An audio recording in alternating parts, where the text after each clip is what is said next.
I'm going to turn it over to my partner in crime, Matt Sinovic, to wrap us up. Okay. Good morning again, everyone. My name is Matt Sinovic. I'm the Executive Director of Progress Iowa. I am very appreciative and grateful that everyone came out today in support of this issue, in support of this very important issue. I'm going to talk to you a little bit about some of the research that we've done, and we issued a report last month about the impact of minimum wage on the economy. But first, I'm going to tell you just a brief little story. A state was deciding whether to raise the minimum wage, and businesses and the far right yelled and screamed and shouted that if they raised the minimum wage, that jobs would be destroyed, businesses would shut down, and basically the economy would go into a complete collapse.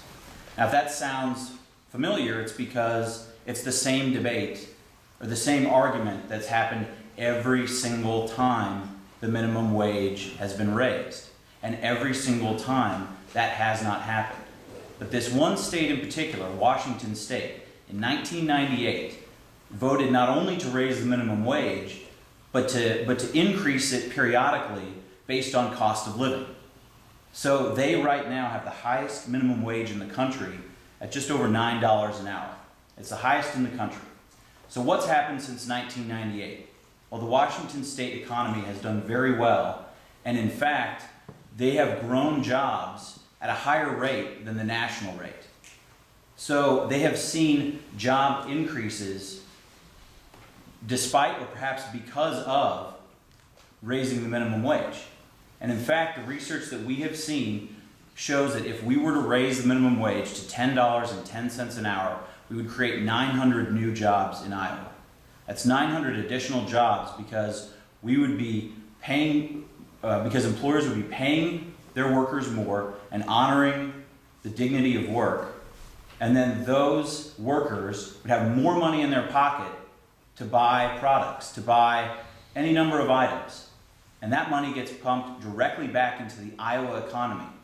Then, to keep up with demand, those businesses across the state would be forced just because they'd be doing so well that they would have to add more hours to their current employees or add additional staff and additional jobs.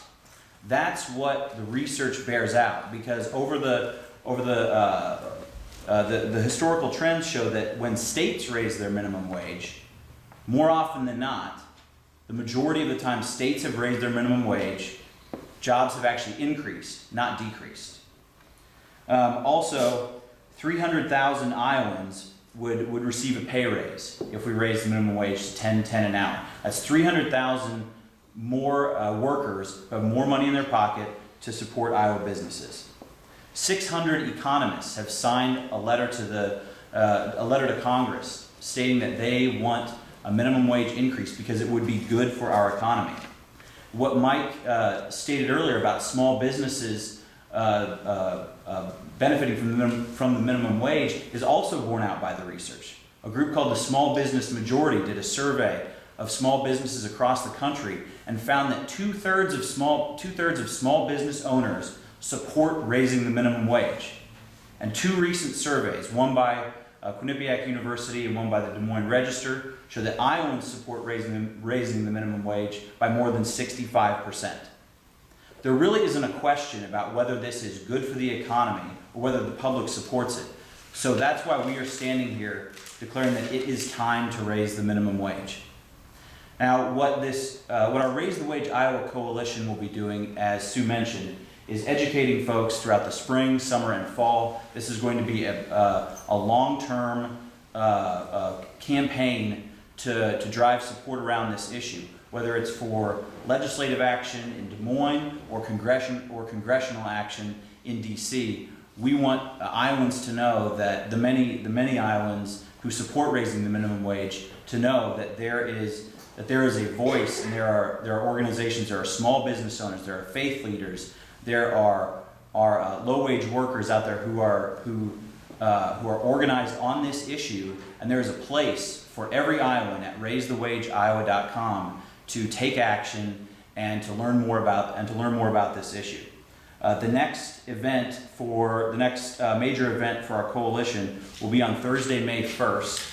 We'll be holding a statewide day of action declaring May Day for Iowa workers, because as you heard from Linda, this is a serious situation, and what the research and the numbers can never tell you is, as clearly as she did, is how impactful just a few dollars more an hour and a little bit more spending money can really benefit working families. So that's I think that concludes our press conference for today, and I think we'd be open to any questions. Thank you again all for coming.